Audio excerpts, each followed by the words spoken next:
Muy buenos días, querida familia de Generación Desafiante. Shabbat Shalom.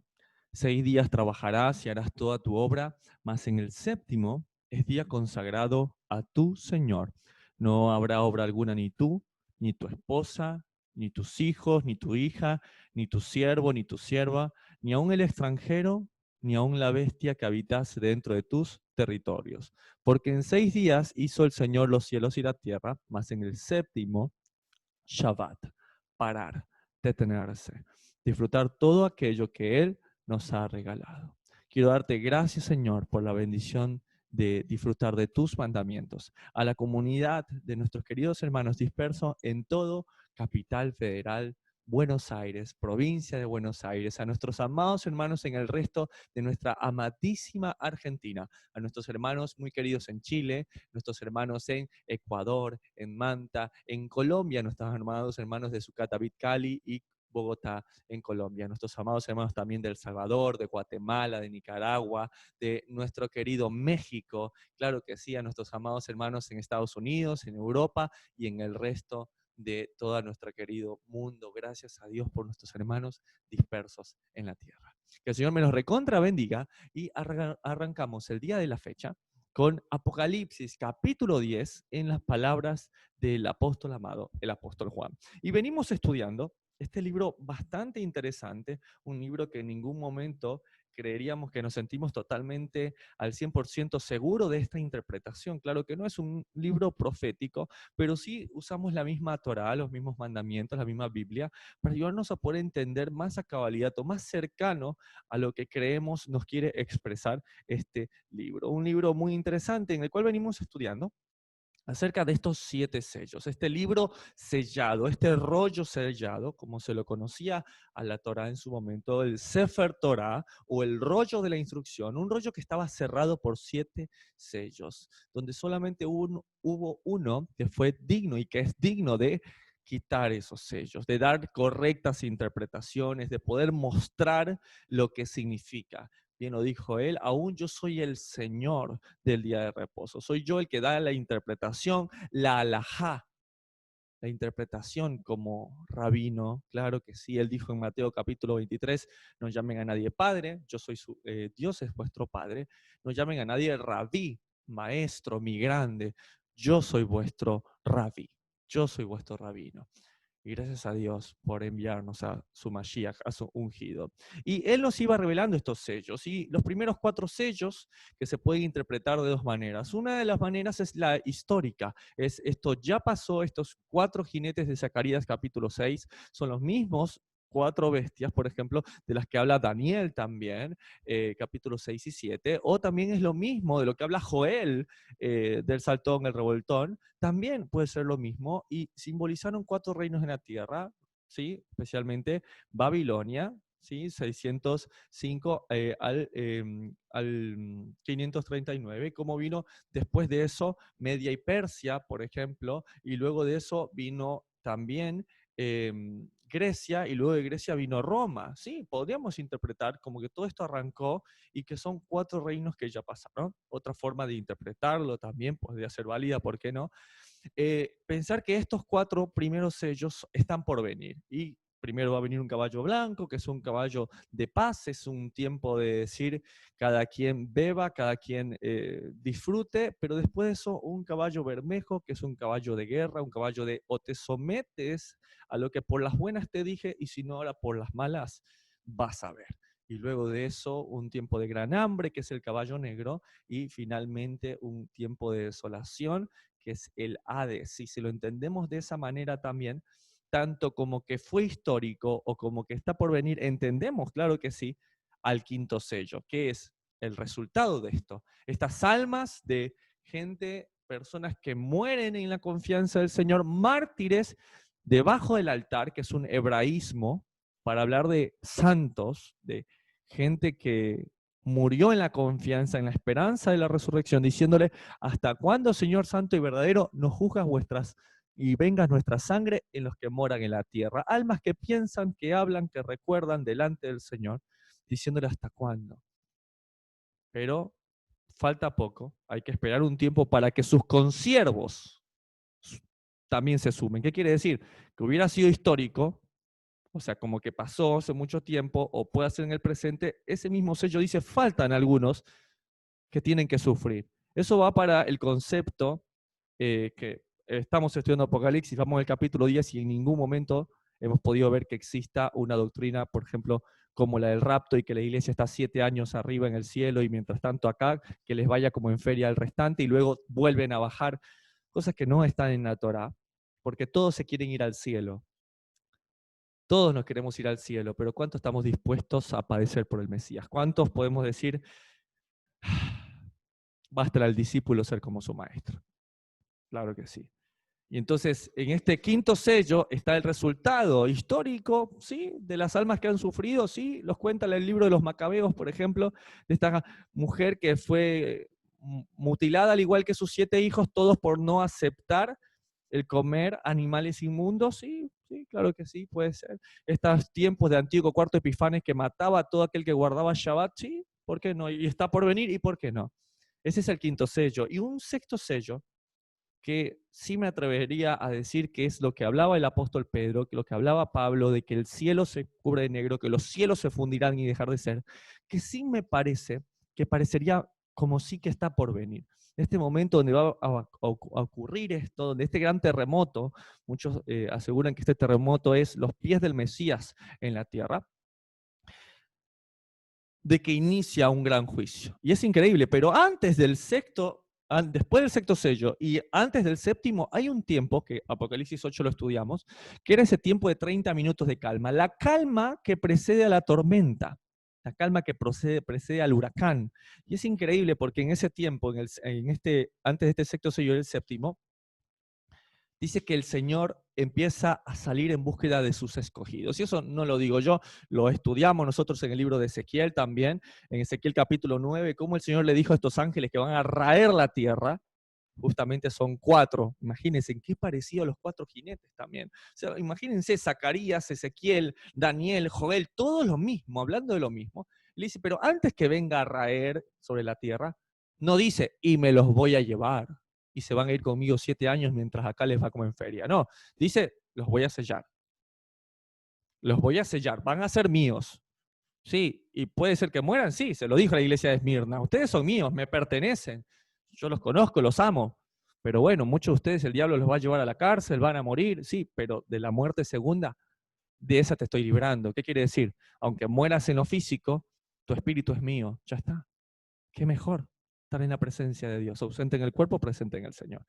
Entonces el Señor empieza a sellar, según Ezequiel capítulo 9, a quienes dice que son aquellos que les duele en su corazón las abominaciones.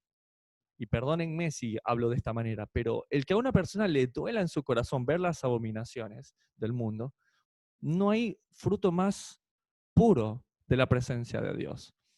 Un fruto que no va a estar establecido por si eres de una religión, como se enseña, que solo los de cierta religión son los 144.000 sellados, por ejemplo. Claro que no. Tiene que ver con el deseo íntimo de cada uno de nosotros. De decir, wow, Dios cambió mi vida y esta fe que ha cambiado mi forma de ser, que ha cambiado mi vida y todo lo que soy, que me ha hecho aborrecer todo lo que es del mundo, bueno, esa fe es la que puede salvar tu alma. Y ese es el sello de Dios en nuestras frentes, el que profetizó Jeremías 31:31. Yo voy a hacer un pacto nuevo, o voy a renovar mi pacto, como es la palabra, con la casa de Judá y con la casa de Israel. Pero no va a ser un pacto como el que hice con sus padres cuando los tomé de la mano para sacarlos de Egipto, cuando les di tablas de piedra. No. Ahora voy a escribir esas mismas palabras, las voy a poner en su mente y en su corazón. Claro que sí. Y ahora, ¿cómo hará para esa inclinación sacárnosla? ¿Cómo haremos para tener esa ayuda ideal, esa ayuda idónea? Y voy a enviar a mi Ruach, a mi espíritu, yo mismo, en mi Espíritu Santo, voy a estar dentro de ellos, según Ezequiel 36, 26 y 27. Voy a transformar ese corazón de carne, de piedra por carne, mi espíritu va a vivir en ellos y ahora va a ser que AGP, que anden en sus estatutos, que guarden sus preceptos y los pongan por obra. Y listo, esa es la marca. No es que yo por eso voy al miércoles de ceniza, que me ponen una crucecita aquí en la frente y esa es la marca, el sello. No, no, el Señor no va a dar nada externo, va a estar allí dentro de nuestros corazones, o al menos eso lo dice Ezequiel y también lo dice Jeremías. Sella Una vez que Él sella a sus escogidos, empiezan las trompetas. Empiezan las trompetas muy característicamente. Mientras que se puede estudiar, claro que sí, no digo que no, estas 7 trompetas como eventos históricos a pasar en el futuro, en el Apocalipsis, que muchos tenemos una idea muy hollywoodense del mismo, también pueden significar estas 7 trompetas como juicios actuales a cada una de las iglesias, a cada uno de nosotros. Y ahí se refuerza más el concepto de que la iglesia no es la estructura ni el templo, sino es cada uno de nosotros. Y si bien cuando estudiamos las 7 iglesias de Asia o las 7 iglesias del Apocalipsis, podemos entender que cada una de ellas eh, no es que había 7 iglesias en Asia, sino es la totalidad. 7 significa plenitud.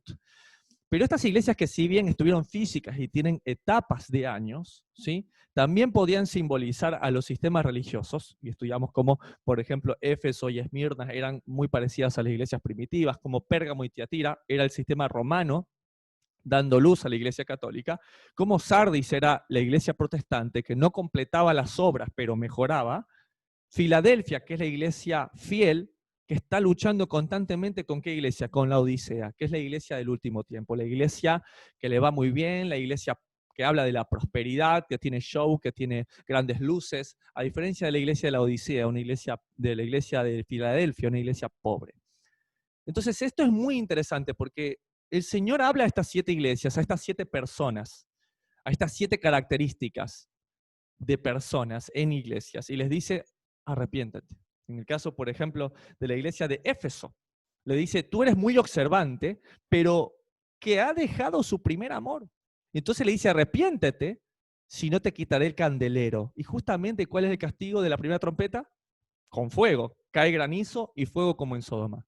¿Qué quiere decir? Para todos aquellos que podamos sentirnos como Éfeso, diciendo, wow, yo ya soy como la primera iglesia, me volví, estoy celebrando Shabbat, Rosh Hodesh, digo Shabbat Shalom, ¿sí? Digo Shavuatov, y es increíble, y estamos todos cantando, Mashiach, Mashiach, Mashiach, ay, ay, ay, ay, ay, ay, está genial, excelente, claro que sí, estamos volviendo a las raíces hebreas de nuestra fe, pero que no nos pase como Éfeso. ¿Qué le pasó a Éfeso? No quiso volver a su primer amor. Había dejado su primer amor. ¿Está bien? Había dejado su primer amor, esa compasión. Ese cuando decía Jesús y salía por las calles y lloraba cantando canciones. Hermano, pero esos cantantes no cantan la verdad de Dios. Sí, puede ser, pero como Efraín, que adora, no lo hace ni siquiera Judá. Judá no canta ni alaba a Dios como lo hace Efraín, como lo hacen las tribus dispersas, que no conocen su identidad. Pero sabes que al final de cuentas el Señor, como lo hemos visto en cada uno de los juicios a las iglesias, el Señor es el que se guarda su remanente.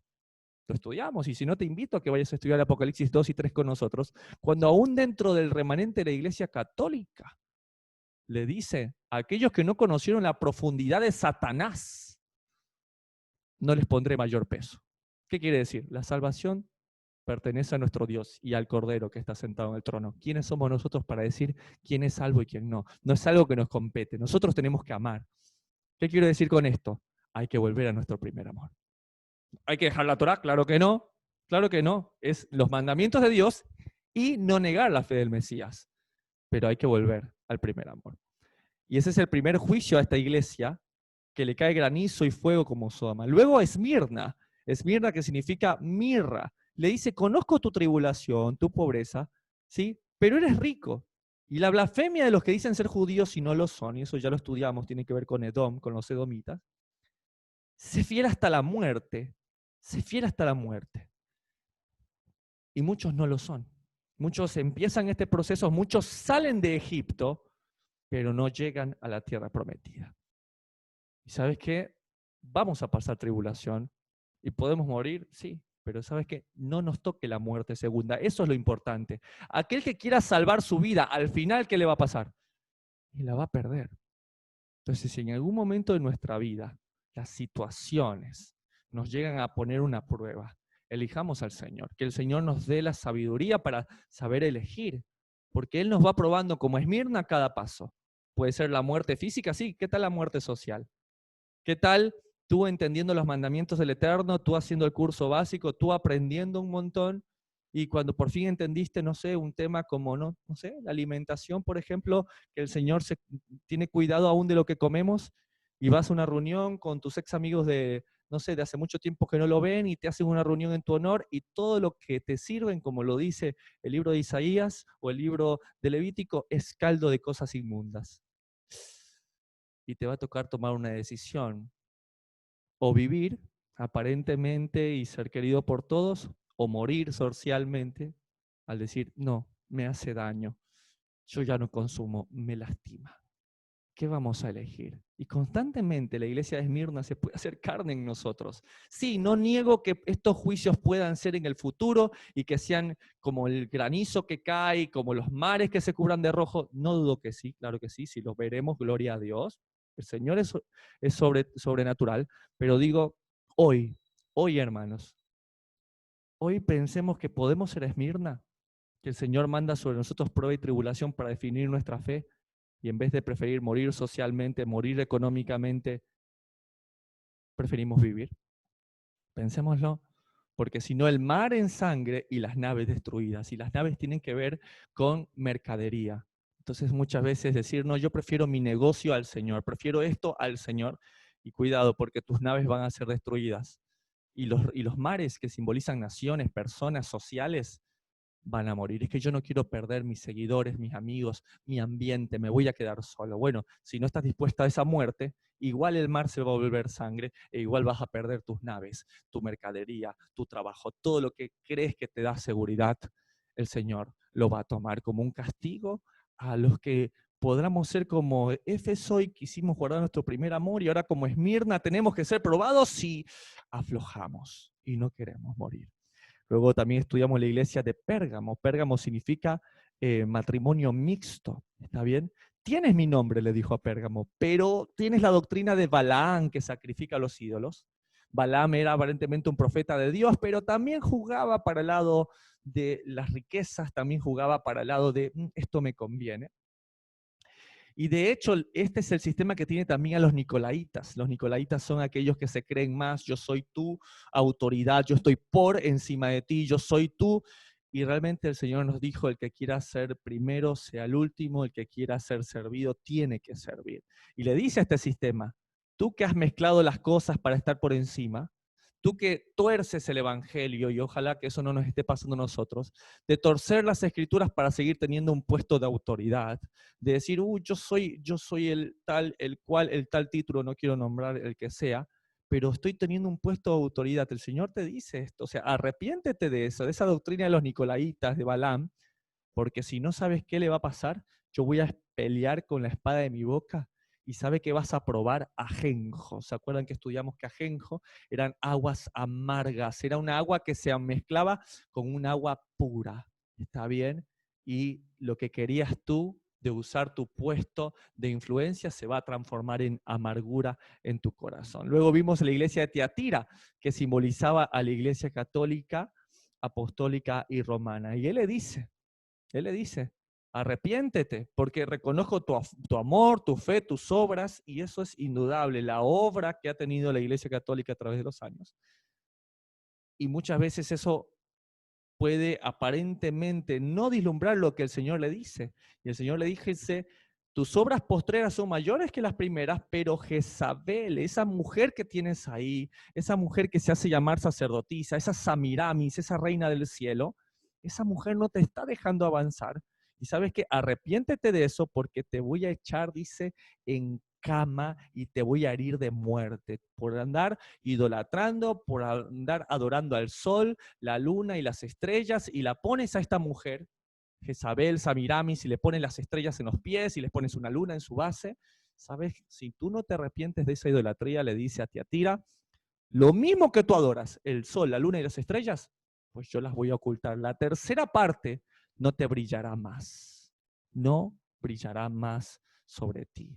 No brillará más el sol de justicia, no brillará más la palabra de ti sobre tu vida. Y esto le dice a la iglesia de Tiatira, y justamente es el juicio que trae sobre ella. Entonces, en algún momento podremos ser como Tiatira, podremos estar en este sistema y ya no querer entenderlo, porque recuerden que cada mensajero, cada malaj, No necesariamente es un ángel volando, puede ser un hermano diciéndote, arrepiéntete de estar en este sistema. Te estoy mostrando la palabra de Dios que dice que no adores ídolos. Dice, no, pero es que yo lo venero, yo recuerdo. Sí, sí, pero la palabra dice, no te hagas imágenes. Tiene que ver con el hecho de hacer con tus manos y postrarte. Ah, no, porque el dinero tú lo tienes, es una imagen, pero si aún el dinero yo lo tomo y me postro ante él, también es idolatría. Claro que sí, claro que sí. Pero el hecho de hacer una imagen de algo que está en los cielos o en la tierra, creer que un ángel y hacerlo y postrarme ante él, eso también es idolatría. Y luego vimos Sardis, Sardis que simbolizaba la iglesia protestante, el sistema protestante, o aquellos que hemos salido de la iglesia de Tiatira, la iglesia católica, que ya nos creemos mejores porque ya no adoramos ídolos, pero todavía no hemos completado nuestras obras. Nos gustó el primer mandamiento, el Señor es primero.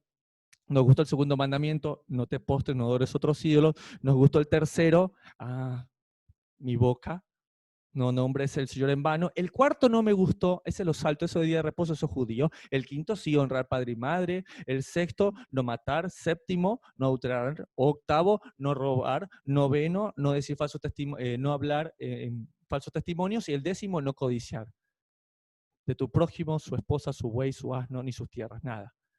Pero no completaste. Y a esta iglesia le dice, ¿por qué no has completado tus obras? Tienes nombre de que vives y gritas, ¿quién vive? Cristo. O sea, tienes nombre de que vives, pero estás muerta. Tienes nombre de que sujetas demonios, que echa fuera y que sométete. Pero para ti, si tú no te arrepientes, si no completas las obras que empezaste bien haciendo, si no completas esa reforma de la sola escritura de la cual te sientes tan orgulloso, si no, no te pasa eso. Lo mismo de que te llenas la boca de decir que sujetas demonios va a venir sobre ti. Y ahí dice el juicio. Para Sardis es que vienen demonios como langostas. Demonios que no comen, que en vez de ser como las langostas normales que comen plantas, dice que estos no van a comer las plantas y van a atacar a las personas. Y vimos ese concepto de que sí, podría ser que es un juicio por venir, una trompeta por venir, y aparezcan del abismo y salgan langostas gigantes, como les mostré en el estudio pasado, que les invito a revisar a los que no lo hayan visto, pero también de forma microscópica, también de estas bacterias que tienen muy parecido y similares inclusive, y que dice que vienen bacterias con coronas. ¿Tú has visto alguna vez un virus con una corona? ¿Un virus con corona? Virus, corona, virus, corona. O sea, no lo estoy diciendo que es muy llamativo esto, pero lo que me gusta de este juicio que hace la iglesia de Sardis es que dice que no nos va a traer la muerte, que va a durar 5 meses. Y estos 5 meses tienen que ver no solamente con la etapa que vive la langosta, sino que 5 meses también tardó, 150 días, en drenarse el agua de la tierra, el juicio de Dios sobre la tierra. Es increíble el tiempo que estamos viviendo. Vamos a vivir, ¿cuánto ya? 5 meses de aislamiento.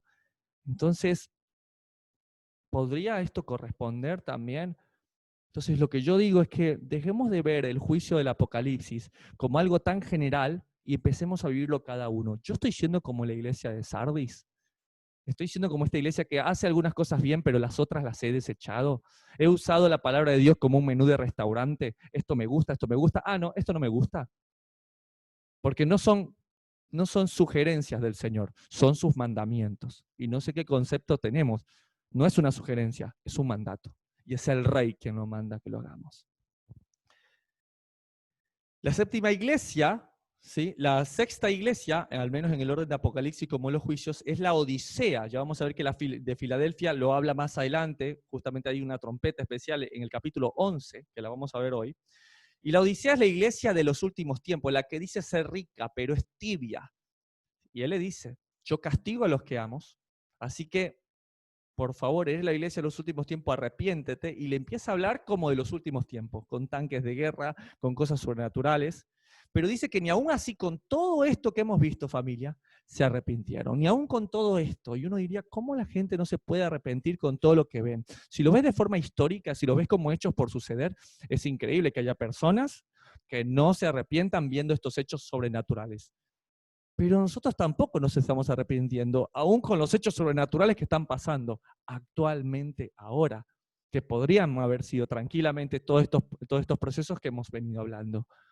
También le pasó, y lo estudiamos la última vez, a Hebreos 4, cuando el escritor dice, teman pues, porque si Dios le dijo a los que estaban en el desierto que no iban a entrar por causa de incredulidad y desobediencia, cuánto más ustedes que ni salieron de Egipto, ni les dio comer maná del cielo, ni les abrió agua de una peña. Temamos pues y busquemos a Dios con todo nuestro corazón. Y en ese aspecto estamos.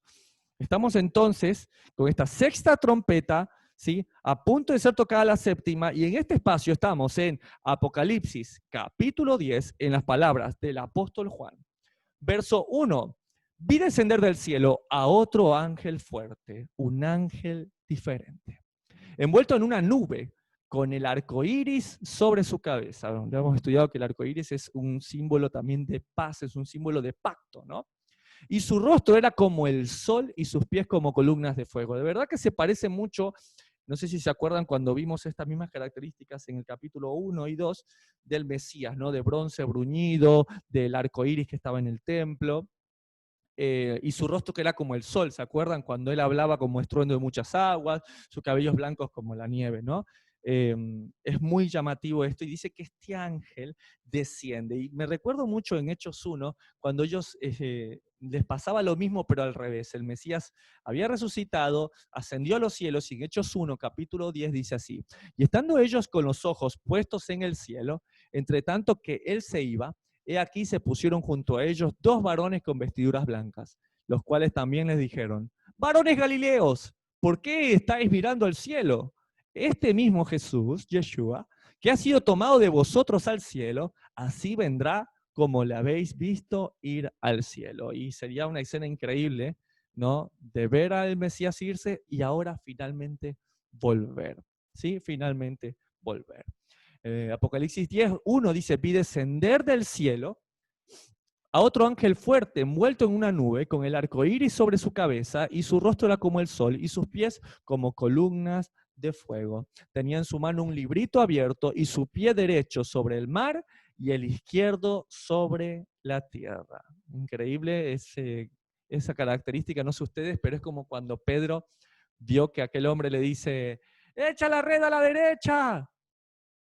Y Pedro dice: estuve toda la noche pescando. Y cuando lo echa a la derecha, empieza a llenarse nuevamente. Y ese Pedro que estaba triste y que estaba atribulado porque le decía a él: traicioné al Señor, recién lo hice anoche y me vine a pescar porque es lo que sé. Ahora un hombre a lo lejos me dice que eche la red a la derecha, y termina pasando el mismo milagro cuando conocí a Jesús. ¿Qué creen que sintió Pedro cuando vio que el mismo milagro se hacía? Lo reconoció. Y saben que cuando yo veo a un hombre que pone sus pies sobre el mar y el mar lo mantiene y que camina sobre el mar, recuerdo Salmo 65, verso 7, el que calma el rugido de los mares, el estruendo de las olas y el tumulto de los pueblos. ¿Sí? Puedo ver a ese Jesús caminando sobre el mar son las naciones, ¿sí? Y este versículo me gusta mucho porque miren la comparación, dice los mares, las olas, el tumulto de los pueblos. Entonces que no queda duda que en el aspecto profético, en el Sot, es los mares, la simbología o la tipología de lo que habla acerca de las naciones. Apocalipsis 10, verso 3, dice que este ángel: y clamó a gran voz, como ruge un león. Y cuando hubo clamado, 7 truenos emitieron sus voces. Y ahí es increíble, ¿ven? ¿Qué tipo de ángel es este que da, no solamente que ruge como un león, como el león de la tribu de Judá? Y cuando hubo clamado, 7 truenos emitieron sus voces. Él fue la voz, como cuando un león da la voz de guerra y vienen todos, y imagínense todos estos truenos detrás de él. Esto me hace pensar de que el que está hablando, obviamente, es del Mesías de Israel. Verso 4, cuando los 7 truenos hubieron emitido sus voces, yo iba a escribir, pero oí una voz del cielo que me decía: sella las cosas que los 7 truenos han dicho y no las escribas. Entonces esto es muy importante. ¿No dijeron que eran truenos? Entonces, ¿por qué dice que escriba? Wow, este es el concepto. ¿Se acuerdan que en algún momento yo les explicaba acerca de Éxodo 19:5 que hubo truenos y había shofar y que la voz de Dios respondía y subía y hablaba a Moisés? Este es el concepto y creo que es una base suficientemente sólida para poderles decir esto. Y es que los truenos no necesariamente es el shofar. No necesariamente es...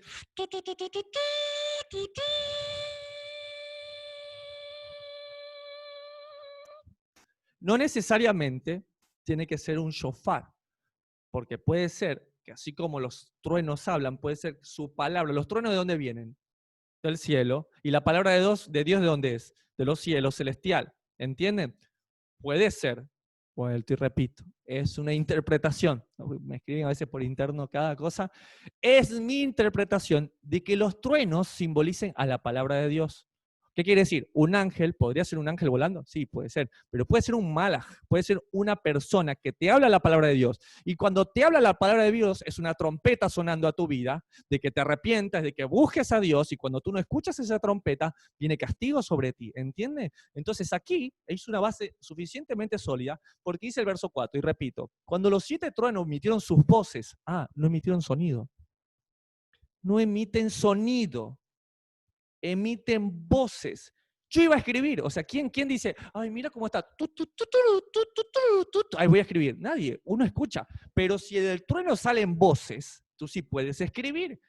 Pero oí una voz del cielo que me decía, sella las cosas de que los 7 truenos han dicho y no las escribas. O sea, séllalas. Esto va a estar sellado. Mi palabra va a tener un máximo misterio y va a estar sellado. ¿Está bien? No las escribas. ¿Quién puede darle inclusive órdenes aún a este ángel? Dios, el Señor Todopoderoso, el gran Señor, el que es, el que fue y el que ha de ser, Jehová, ¿sí? Jehová, que es como se lee en el hebreo, está bien para Jehová. Sella las cosas que los 7 truenos han dicho y no las escribas. Entonces vamos a entrar un poquito a volver a este tema y quiero pedirles como siempre, no me es para mí cansado repetiros y a vosotros les es conveniente, a volver a ese momento.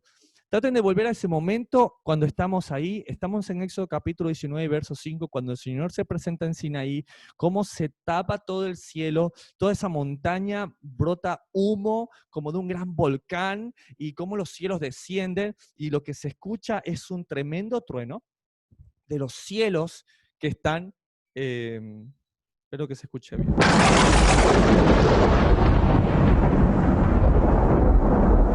Imaginen ese momento.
Espero que esto nos sirva como una idea ilustrativa de ese momento, de que el cielo se oscurece, el Señor se presenta en el Sinaí, truenos y trompetas. Es muy interesante, porque el trueno, ¿a qué podría corresponder? Si yo escucho a un león rugir, ¿podría ser como un trueno? Sí, ese estruendo característico. Entonces lo que digo es, ¿se puede estar repitiendo ese momento de presentación de Sinaí acá? Podría ser tranquilamente, ¿sí? ¿Por qué explico esto explícitamente? Porque muchos interpretan también que quien se presenta aquí no es Yeshua, no es Jesús, sino que ese ángel diferente es Moisés. Y quería darles toda esta escenografía como para que puedan entender de que sí, podría ser Moisés. ¿Podría ser Moisés este ángel diferente que desciende, que el Señor lo toma? Claro que sí, podría ser una interpretación correcta, porque la escenografía es exactamente la misma que en el monte de Sinaí. Ahora, dice que estas trompetas vienen y hablan, tienen voces y empiezan a hablar a la población, a la gente. Ahora, yo no sé si ustedes alguna vez se lo preguntaron, pero yo sí se los quiero compartir.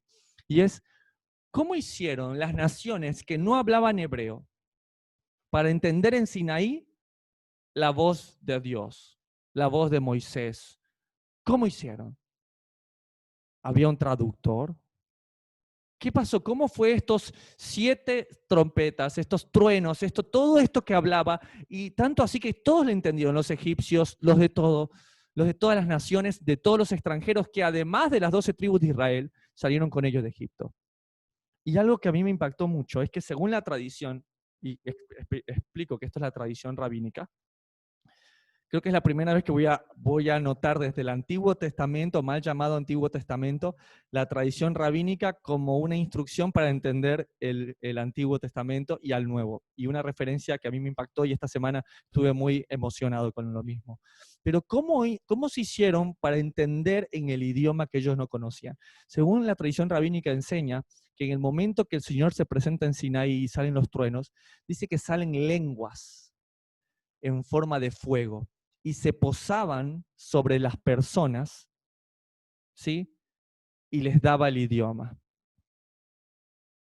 Y los israelitas que estaban allí veían que, no sé, los egipcios o los, no sé, de otras naciones, hablaban y entendían hebreo. Y muchos me dirán, wow, eso es increíble. Bueno, ¿listos? Vamos a la mejor referencia de ese comentario rabínico. En Hechos, capítulo 2 y verso 1. Cuando llegó el día de Pentecostés, Pentecostés es 50 días después de Pesach, ¿no? De la Pascua, ¿no? ¿Sí? ¿Puede ser? Sí. Y el Pentecostés de ahí también fue 50 días después de la Pascua. Wow, ¿me estás diciendo que Shavuot o Pentecostés, en el tiempo que estuvieron en Sinaí, es el mismo que yo conozco de Hechos 2? Exactamente.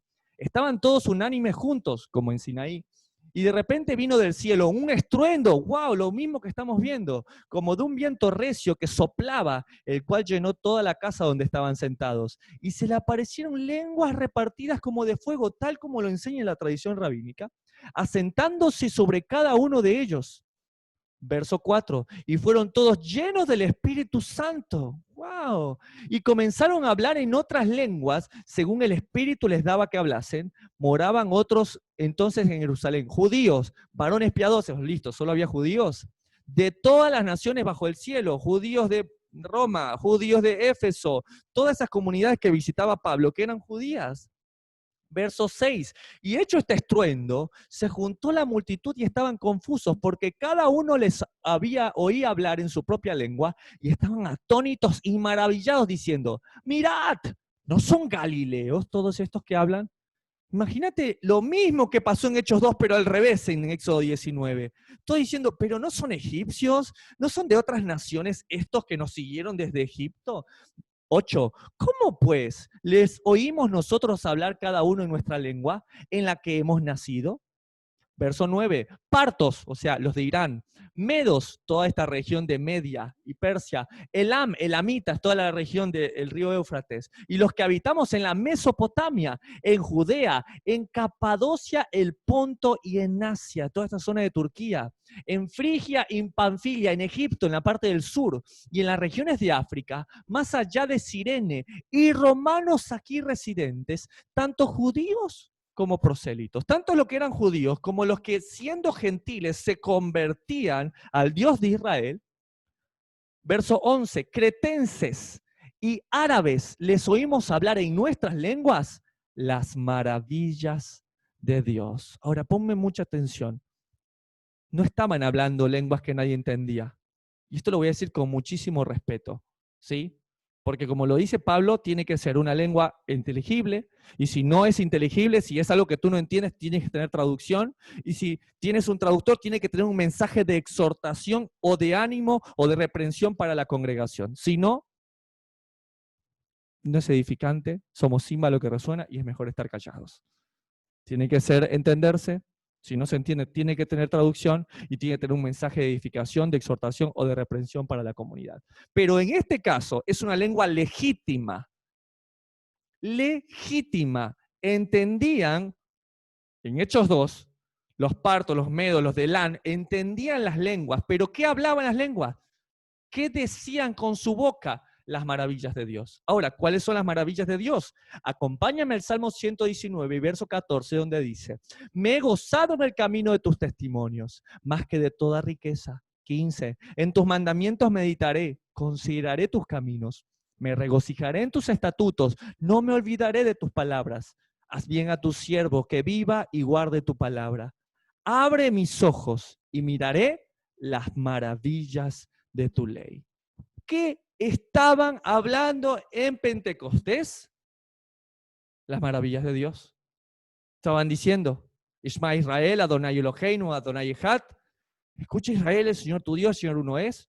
Mandamiento número 2, no te harás imágenes, no te inclinarás a ella, no las harás. Mandamiento número 3, no vas a hablar el nombre del Señor tu Dios en vano. Mandamiento número 4, guardarás el día del reposo. Mandamiento número 5, honra a tu padre y a tu madre, no mates, no adulteres, no robes, no guardes, no andes diciendo falsos testimonios, no codicies. Eso era lo que hablaban. ¿Tienes una lengua clarísima? ¿Tu boca sirve para hablar los mandamientos de Dios? Felicidades. ¿Se entiende? ¿Tienes traducción y exhorta a los demás? Listo, puedes hablar en lenguas. Pero si no es inteligible, si no hay traducción, si tú no entiendes lo que dices, pues entonces, ¿de qué estamos hablando? Estas lenguas, hablando las maravillas de Dios. Ahora, imagínate eso en Éxodo 19. Yo no sé si tú lo pensaste en algún momento. Eso que estamos acostumbrados y que es como muy habitual en Hechos 2, pasando también en Éxodo 19. Estos egipcios, estos de otras naciones, hablando las maravillas de Dios, con la presencia del Espíritu Santo, ahí en Pentecostés como antes, aquí en Hechos 2. ¿Sabes qué? Dios no cambia. Él es el mismo ayer, hoy y por la eternidad. Verso 3 de Apocalipsis 10. Y clamó a gran voz como ruge un león, y cuando hubo clamado, 7 truenos emitieron sus voces. Cuando los 7 truenos hubieron emitido sus voces, yo iba a escribir, pero oí una voz del cielo que me decía, sella las cosas que los 7 truenos han dicho y no las escriba. Por esto para mí, y es mi pensamiento, es una locura ser rígidos en cuanto a la interpretación del Apocalipsis. Si ni Juan pudo escribir la totalidad del Apocalipsis, le dicen sella las cosas, no las escribas, y Juan que estaba ahí no entendía muchas, no es un libro justamente como para decir hay que ser rígidos con respecto a esto, porque es un libro profético. ¿Podemos interpretarlo de la mejor manera? Sí. ¿Podemos escuchar otras interpretaciones y pensar que están equivocados? Y no podría ser, porque nadie puede saber a ciencia cierta y al 100% que tengan que ser de esta manera. ¿Podemos tener una idea acercada con la Torá? ¿Con los libros de la instrucción? Sí, puede ser. Verso 5. Y el ángel que vi en pie sobre el mar y sobre la tierra levantó su mano al cielo y juró por el que vive por los siglos de los siglos, que creó el cielo y las cosas que están en él, y la tierra y las cosas que están en ella, y el mar y las cosas que están en él, que el tiempo no sería más. El tiempo no sería más, sino que en los días de la voz del séptimo ángel, cuando él comience a tocar la trompeta, el misterio de Dios se consumará como él lo anunció a sus siervos los profetas. Y esta frase, en que el tiempo no sería más, si bien yo no dudo que podría ser, y la escenografía estaba puesta para que pueda ser Moisés y no Yeshua necesariamente el que esté ahí, pero el hecho es que sucede, es que el mismo Mesías dijo, ya el tiempo no es más. O sea, ¿qué es la vida eterna? Que conozcan a Dios y al Cristo que fue enviado. Listo. ¿Sí? ¿Conoces al Señor? ¿Sí? ¿Conoces a a lo que Pablo decía, el Dios no conocido? ¿Cómo le llamas? Jehová, Jehová, Yud-Heh-Vah-Heh, Yahweh, Señor, Ya, como le digas, ¿conoces a ese Señor? No, hermano, yo estoy empezando. Bueno, empieza a conocerlo más, empieza a buscar de sus mandamientos. ¿Sí? ¿Tú lo conoces ahora un poco más? No, yo ya no digo Dios porque Dios es pagano. Dios es Deus, que viene del Zeus, del latín, y significa que yo digo Zeus, y yo no soy. Bueno, está bien. ¿Cómo le dices en tu corazón? Está bien. El Señor. ¿Conoces al Señor? Sí. ¿Y cuál es la mejor forma de conocer al Señor? Y ese es el punto. A través de su Cristo, que Él envió. Él nos enseña la misericordia, Él nos enseña a ser mansos y humildes como cuando Él enseñaba. ¿Quieres ver una forma correcta de enseñar? Hazlo como hacía el Señor. Los niños se peleaban por estar con Él. Cuando tú predicas, cuando yo hablo, ¿los niños salen asustados? ¿O se quedan mirando y dicen, ¡ay, qué interesante! Mira, ¡ay, qué lindo! Los niños son el mejor, el mejor estándar para usar. Así era el Señor. Los chicos querían estar con Él. Era divertido escucharlo enseñar. Verso 7, sino que en los días de la voz del séptimo ángel, cuando él comience a tocar la trompeta, el misterio de Dios se consumará como él lo anunció a sus siervos los profetas. ¿Y en qué momento?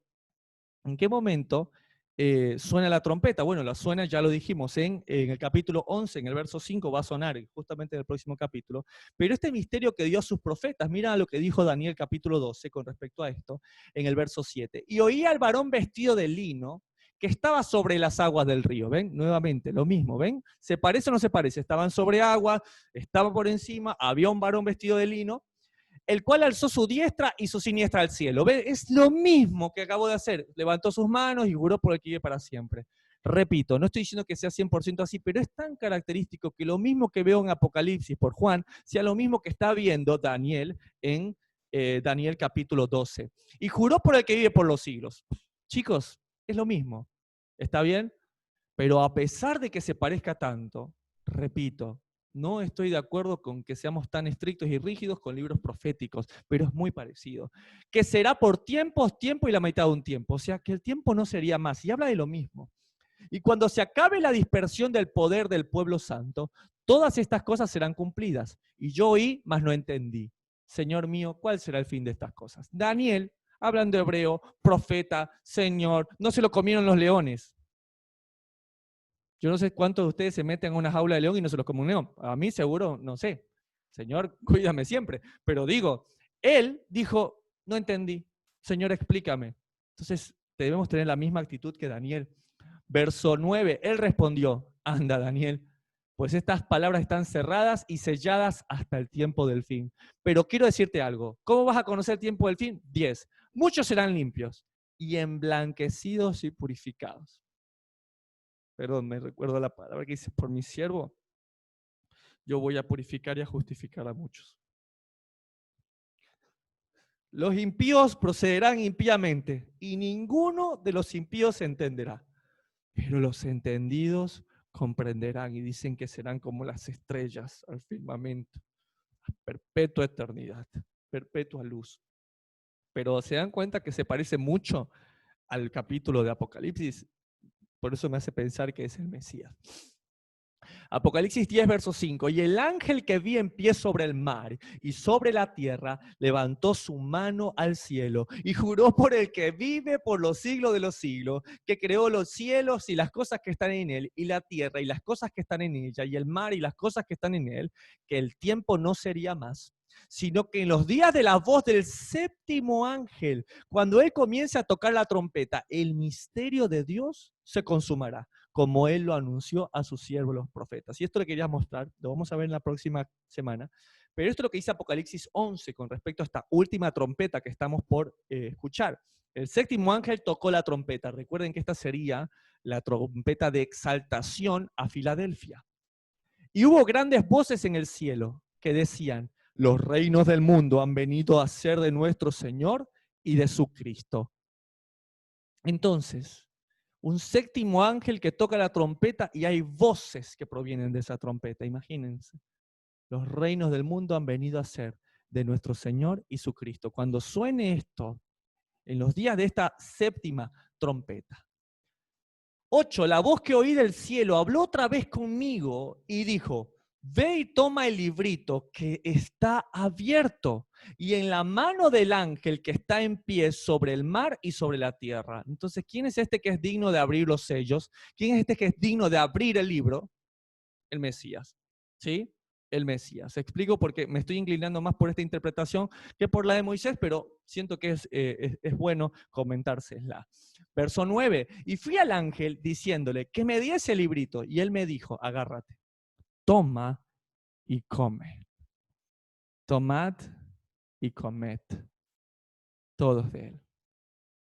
¡Wow! Toma y cómelo y te amargará el vientre, pero en tu boca será dulce como la miel. Ahora, si yo lo dejo ahí, yo puedo empezar a filosofar y decirles mi interpretación.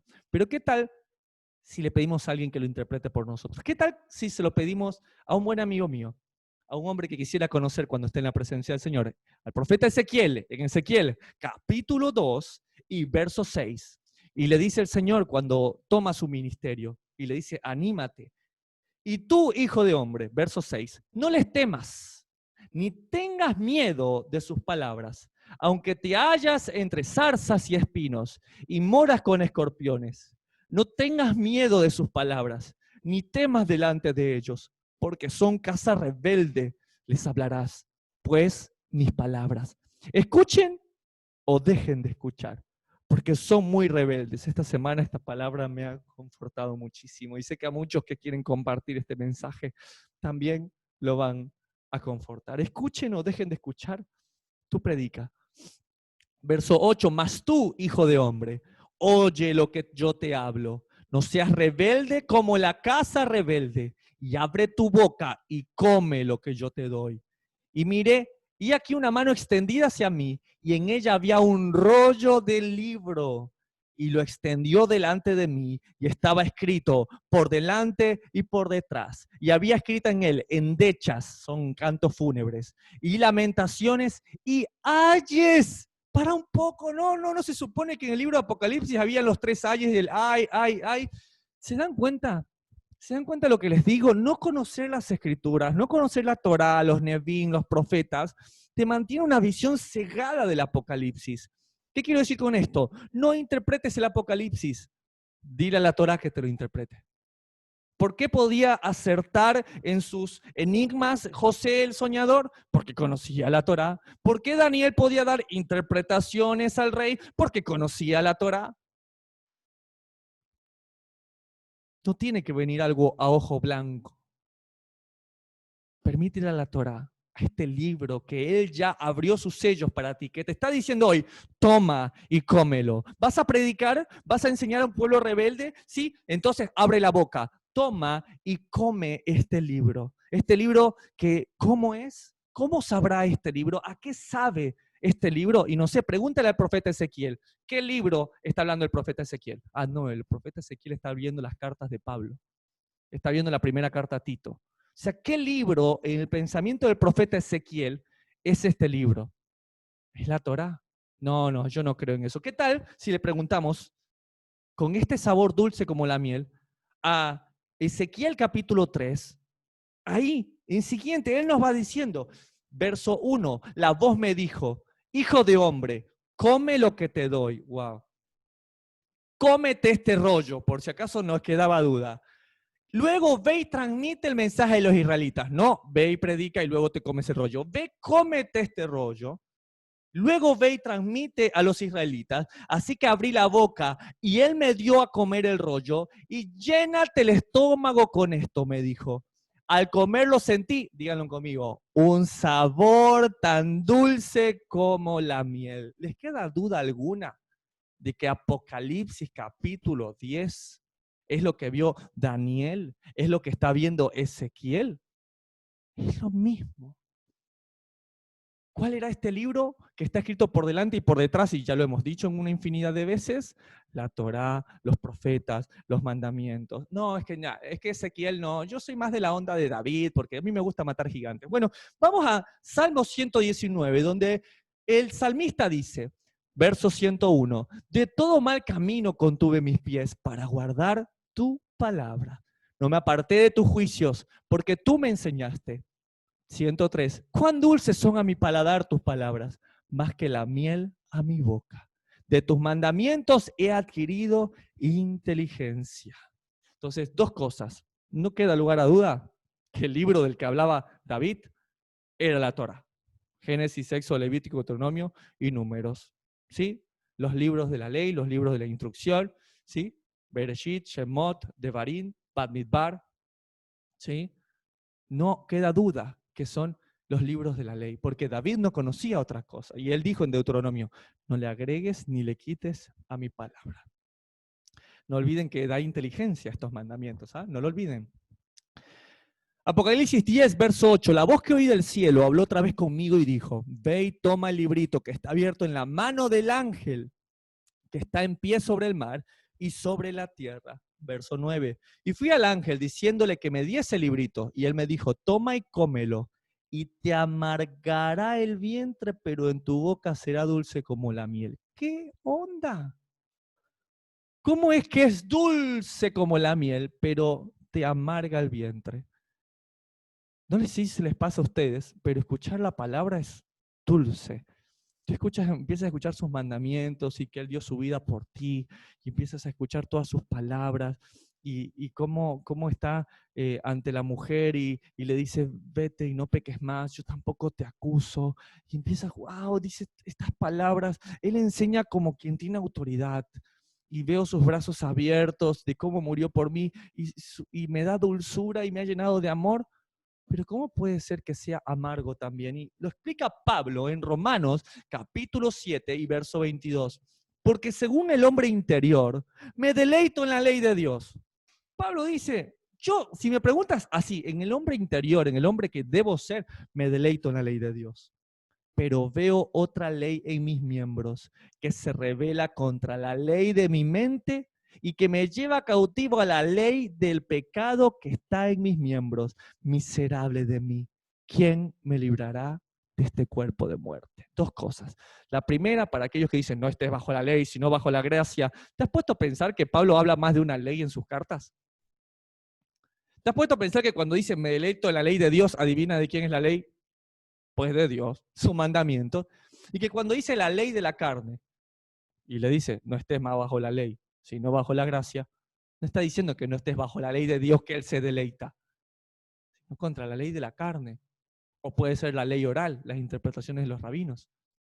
Si no me crees, te invito a que leas Gálatas capítulo 3 y verso 10 y me mandes por un email qué entiendes acerca de ese verso. Pero el punto es que en el verso 24, él dice, me deleito en la ley de Dios, es dulce a mi paladar, pero ¿sabes qué? Me da algo amargo en la panza. ¿Qué es lo amargo? Miserable de mí. ¿Quién me librará de este cuerpo de muerte? Y la pregunta es correcta, no es cómo me voy a librar, sino quién me librará. ¿Y quién te puede librar? El Mesías. ¿Qué quiere decir? Es hermoso, los mandamientos es hermoso. ¿Sí? Un hombre que dice, no adulterarás, y el Mesías dice, yo te doy la correcta interpretación. No es solamente no fornicar y no entrar en un acto coital con una mujer que no es tu esposa, no, es mirar con deseo a otra. Y aunque ese mandamiento cuando lo escuchas es dulce, cuando vas por la calle y tus ojos se fueron, uy, ¿qué miré? Ahí se vuelve amargo. Ahí ese libro que entró por tu boca dulce se vuelve amargo y piensas, acabo de fallar al Señor. ¡Wow! ¡Qué amargura! Y sabes que si no te está causando amargura, no comiste el libro. Te están dando edulcorante, hermano. Te están dando sucralosa, cualquier otro de azúcar sintética. Te están dando esplenda, stevia, hermano. No te están dando la miel que cae del panal de la palabra de Dios. ¿Sabes por qué? Porque es dulce a tu boca, pero en la panza es amarga cada vez que la transgredimos. Cada vez que tú dices, oh, yo amo a Jesús y estás en la congregación, ¿no?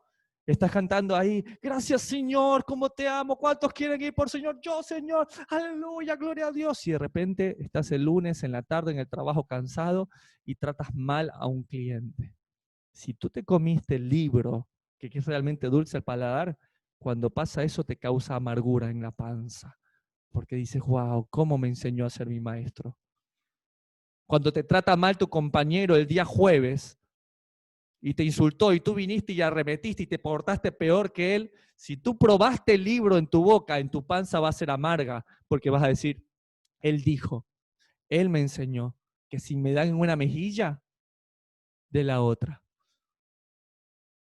Ay, hermano, pero era miércoles en la tarde, iba saliendo y me pidió plata un tipo y lo menosprecié, porque era uno de esos muchachos en la calle.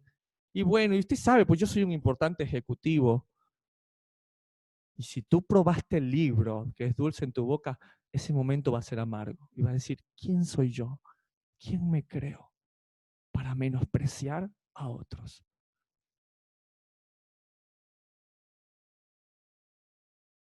Ese libro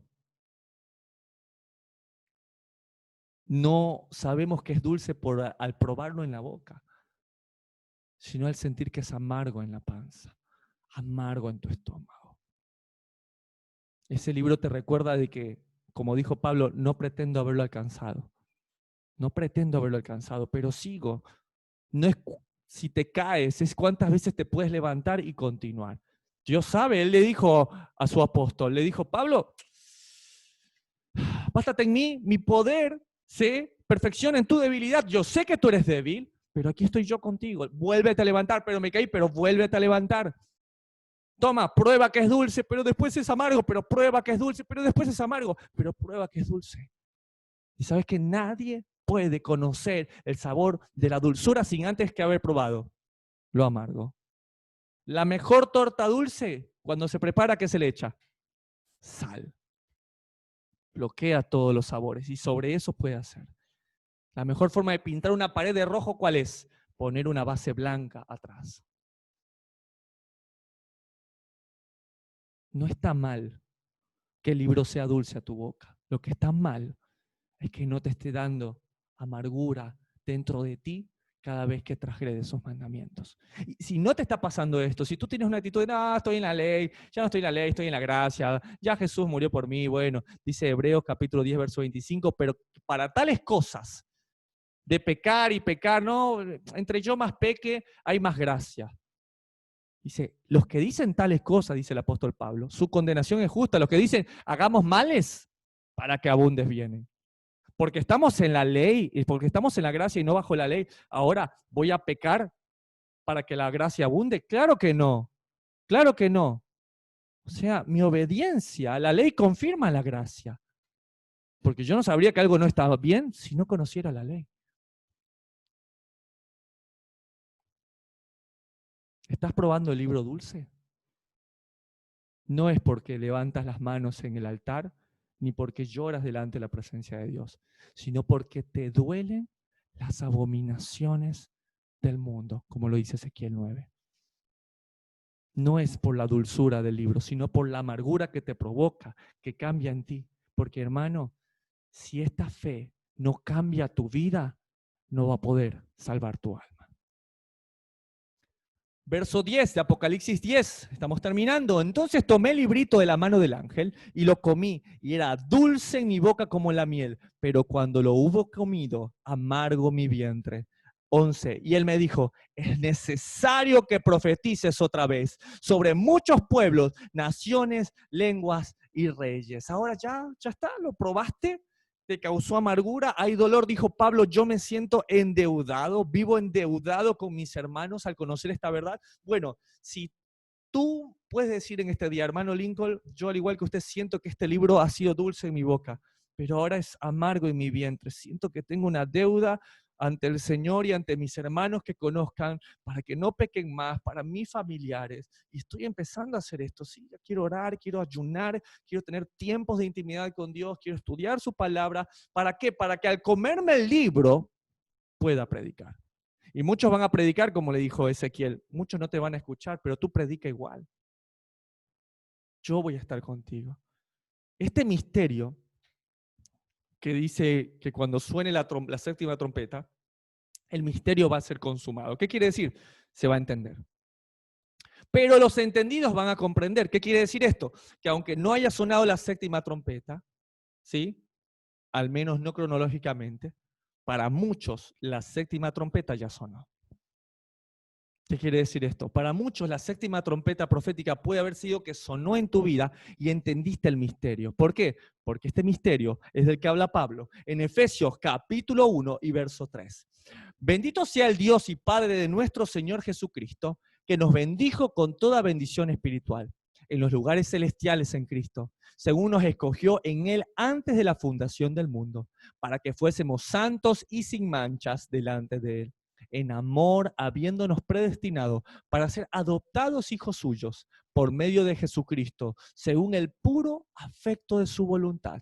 Verso 6, para alabanza de la gloria de su gracia, con la cual nos hizo aceptos en el amado, en quien tenemos redención por su sangre, el perdón de pecados según la riqueza de su gracia, que hizo sobreabundar para con nosotros en toda sabiduría e inteligencia.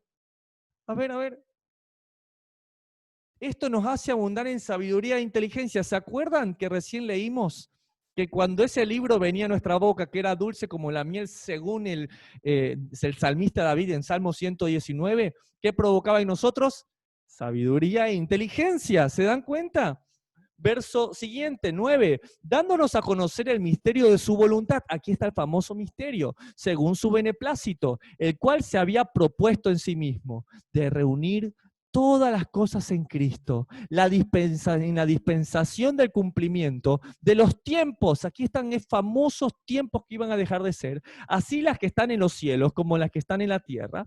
Verso 11, en él asimismo tuvimos herencia, habiendo sido predestinados conforme al propósito del que hace todas las cosas según el designio de su voluntad, a fin de que seamos para alabanza de su gloria, nosotros los que primeramente esperábamos en Cristo, en él también vosotros, habiendo oído la palabra de verdad, el evangelio de vuestra salvación, y habiendo creído en él, fuisteis sellados con el Espíritu Santo de la promesa, que es las arras de nuestra herencia, hasta la redención de la posesión adquirida para alabanza de su gloria. ¿Cuál es el gran misterio?